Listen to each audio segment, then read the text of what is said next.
Good morning, सुप्रभात सब गोटा का गोर लगे छी। हमार नाम मनीष झा भऽ गेल। मिथिला समाचार अहाँ देख रहा छी TV times news network in India और अहाँ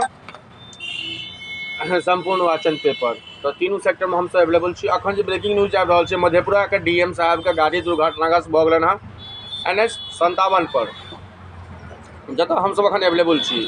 NH57 पर दुर्घटनाग्रस्त भेलन हँ और एहिठमा लोकेशन में ई मालूम पड़े हैं कि 2 गो व्यक्ति के जान चल गए हैं। दुनू के रेफरो कल गए हैं, लेकिन दुनू गोटा के जान चल गए हैं। मधेपुरा का डीएम कार्यरत छथि, उनके गाड़ी से स्पॉट जे छै से कहि सकै छी 2 गो आदमी के मृत्यु भऽ गेलै हैं।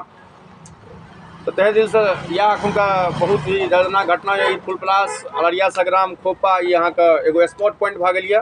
तो सब गोटा के फेर से प्रणाम करै छी। Manish Kumar money Facebook page TV times news network Bihar, Mithila समाचार यूट्यूब इंस्टाग्राम पर अहाँ फॉलो लाइक सबके। Thank you very much.